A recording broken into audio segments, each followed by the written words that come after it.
We've spoke to Louis DeCubas, we want that fight. I understand they have a mandatory, which they're talking about taking, but Fundora is actually the guy that Boots wants most. Next, that's the fight that he said, if I had any preference, I would. Eddie Hearn and Ennis have made their intentions crystal clear, publicly setting their sights on unified super welterweight champion Sebastian Fundora. Their goal is a massive showdown at 154 pounds that could determine the true king of the division. Who you want, man? I want Fundora. Bring on that tall, what is he, tall tower, whatever. Tall Inferno. I'm gonna chop him down. Reinforcing that message, Ennis revealed that his son has only one name on his radar right now, Sebastian Fundora. According to Boots is completely focused on winning the unified titles and isn't interested in looking at any other opponents. Also explained what he believes is the perfect strategy for defeating Fundora. Simply walking forward won't work against a fighter with such an incredible reach. Instead, he believes Boots must rely on smart feints, sharp angles, and carefully timed traps to force the taller champion into uncomfortable positions where mistakes become inevitable. They don't have to move and come after nobody. The guys normally come to them. So you gotta switch up sometimes. Make them come to you and set them up. You know what I mean? Even though you're supposed to box your way in and go to the body and the head, sometimes you gotta switch it up though. You know what I mean? You can't be doing what they think you're gonna do. Do stuff that they... Also pointed out what he believes is a weakness in Fundora's defense that could decide the fight. He explained that the champion occasionally leaves small openings, and those brief moments can be exploited with quick, fluid combinations that eventually lead to one perfectly placed punch capable of ending the contest. Together when you fight a guy like Fundora. You know what I mean? Then later on, you stick that shot in and try to take him out. You know what I mean? That right hand, you know what I mean? Every time Fundora fights, he drops his hands. He's so tall, he drops his hands. That's when you slide in and drop down and come up top, boom, with the right hand and left hook behind. Not just one shot, you know what I mean? Just in case you miss with the right hand. But you gotta get in. You gotta get in sometime. You know what I mean? There's sometimes I would switch up. You know what I mean? Fundora has already shown that he is more than willing to accept the challenge. The unified champion acknowledged the growing demand for the matchup and confirmed that Jaron Ennis is at the top of his list of potential opponents, signaling that this highly anticipated fight should happen sooner rather than later. And you know, I mean, he looked good. He looked good doing his thing. He looked like he had fun as well. So it's nice to see I mean, he's been a champion before, but a fresh face in 154. I mean, we saw that third round. That was enough for me to see what I needed to see, but. Fundora also shared his thoughts on Ennis' first appearance at 154 pounds. He said it only took him a few rounds to understand what Boots brings to the table. While praising Ennis for an impressive performance, Fundora suggested that he already has a clear picture of how a future showdown between them would play out. Dude, I feel like he's too slow. He don't move his head. Like, he getting better, but I'm gonna be too much for him. What I got coming to him, he's not going to take. I'm saying that. If anybody want to fight, they're going to make the most money fighting me than anybody else. So I feel like I'm a cash cow. Even before the public callouts gained momentum, Ennis had already been studying Fundora. He questioned the champion's movement and hand speed while expressing complete confidence in his own punching power. Boots believes he is the fighter everyone in the 154-pound division should be chasing, and he insists that Fundora won't be able to handle everything he brings into the ring. I don't know, he's just tall. He's tall. Like I said, I don't watch him, so I can't really use it to explain. When the time comes, I'll watch him, but as of right now, from his little stuff that I be seeing, it's like he's just a tall person fighter. Speaking about his early observations, Boots described Fundora as a towering fighter who relies heavily on constant pressure and aggressive inside fighting.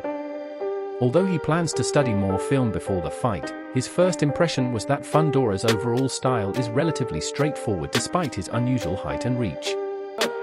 Boots showed the heart, the skills, the power to be able to compete and dominate against any of the top 4-pounders. But he also showed that he gets clipped and he got hurt. So, Respected trainer Robert Garcia shared his assessment of Jaron Ennis, praising his exceptional talent while expressing concerns about his defensive habits. Garcia noted that Boots sometimes absorbs clean punches, creating opportunities that elite opponents could eventually take advantage of. I pick Fundora. Fundora has been improving and getting better. Since he lost his fight and then became champion, he's getting better and better and better every time he fights. He's 6'8", 9", whatever, 6'9". 6'6", but still tall. Tall model. He hits hard, yeah. He's got good power, and you know he's been knocked down. But how easy? Mendoza. Yes, but how easy are you gonna connect? How easy are you gonna? You know, it's not gonna be easy. Plus, Erickson Lubin had some success too. plus, like I said, But he's still beat. But this was before he became champion. Now that he's champion, he's getting better and better. Despite admiring Ennis' remarkable abilities, Garcia ultimately leaned towards Sebastian Fundora. He believes the unified champion continues to improve with every fight, and his awkward height, reach, and unique style create a puzzle that even a gifted fighter like Boots may struggle to solve. Very difficult guy to deal with. Fundora is going to be difficult to deal with for anybody. And so Ennis and Fundora, I really would get excited for Ennis and Fundora. That's a really good fight. And for me, that's not an easy fight for either. That's a tough fight to call. Fundora, listen, Fundora is an awkward fight for anybody because of his height and the power that he's got at that weight. But really, to break it down, it would be interesting, and it's a really weird, strange fight to try to. Former world champion Fernando Vargas offered a balanced opinion, recognizing Jaron Boots Ennis as one of boxing's brightest stars while emphasizing the confidence and momentum Sebastian Fundora currently carries. In Vargas' view, Boots is an extremely dangerous fighter, but the reigning champion is performing at an exceptionally high level. Yeah, has he been knocked down, all that other stuff? And yes, a lot of blowhards will talk about that. Oh, this guy dropped and this guy hurt him. But I think Fundora's actually gotten a lot better. I think Fundora, the last couple of fights, has really looked a lot better. He's less hittable, fighting in a more cerebral way. He's eliminated some of the flaws in his style while keeping some of the strengths, like keeping the strength. For me, it made him an even more difficult guy to deal with. And he was a difficult guy to deal with even with the flaws. But now that you have these improvements in Fundora's game and Fundora's style, I think Pauli Malignaggi added his perspective, calling this one of the hardest fights in boxing to predict. He explained that Fundora's height, leverage, and natural power combine to create a unique style that makes picking a winner far from easy. Such a difficult puzzle. He's so long, and he's getting better. He's improving. He's learning how to use his size. He's using his jab. He's being more disciplined. He's not taking risks like he used to. Talk about a guy who used to allow people to hit him and then has figured out that you shouldn't do that at the highest level in that Brian Mendoza fight. But since then, he's been very good. So, yeah, I can understand why people would see him as the final guy because, again, with those physical advantages. Former world champion and analyst Chris Algieri echoed that opinion, highlighting the steady improvements Fundora has made since suffering the only loss of his professional career. According to Algieri, the champion now uses his jab and reach much more effectively, allowing him to control distance and maximize his physical advantages.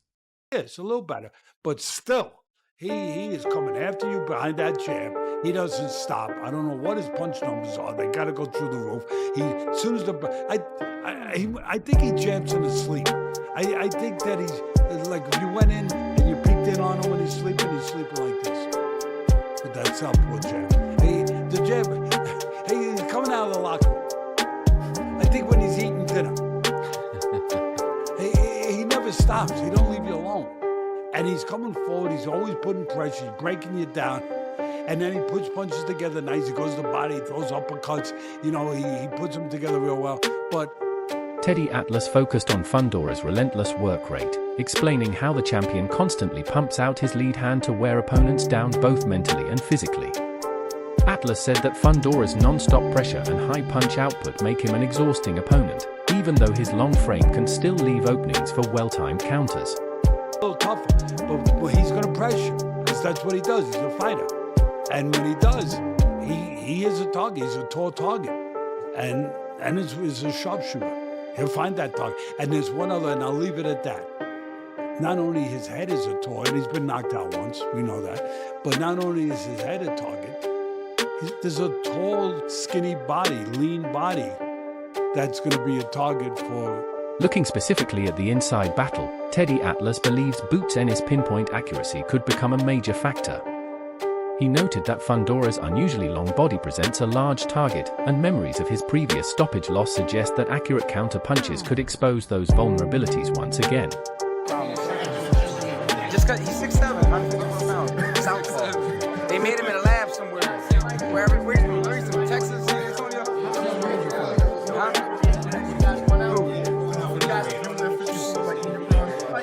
Just gotta get up, get in his chest. Former two-division world champion Danny Garcia praised Fundora's extraordinary physique, describing his towering southpaw frame as one of the biggest challenges in boxing today. Garcia believes the best way to neutralize that advantage is to close the distance quickly and prevent Fundora from fighting comfortably at long range. Just for the sake of the analogy, it's like you see, and we'll use Jamie Foxx as an example. That's my guy. So let's say there's one thing on screen, and then off screen, he's a completely different person. You just don't know, So on screen, Boots looks like he's supposed to beat Sebastian Fundora because he's so fast, because he's so electric, because he's shown tremendous power, because he's shown so many different movements and techniques, and everything jumps off the screen when it's Boots Ennis. But then when you got, like I always like to say, another weapon standing across from you, negating some of the things you do, forcing you to turn off. Sean Porter reminded fans that watching a fighter on highlight reels is completely different from standing across the ring from someone like Sebastian Fundora. While Boots Ennis has looked dominant against most opponents, Porter believes Fundora's rare combination of size, reach, and fighting style presents an entirely different challenge. This guy dangerous to Boots. What I feel I know about Boots, I don't know if they game plan. To me, it seems like Boots is like, and Dad Bozy, we just gonna get you ready. Can't nobody you. Well, sometimes you gotta get ready for the guy across from you. And what I now know about this dude, he getting ready for who's across from him. And that's why I'm breathing like that, because I know without a shadow of a doubt, he's going to be ready, he's going to have the right weapons, and he's going to be calling on the right weapons all night long. Porter also questioned whether Ennis' team relies too heavily on his natural talent instead of developing opponent-specific game plans. He believes Fundora's detailed preparation for every fight is one of the biggest reasons he has become such a dangerous and successful champion. 16 plus weapons that Boots got.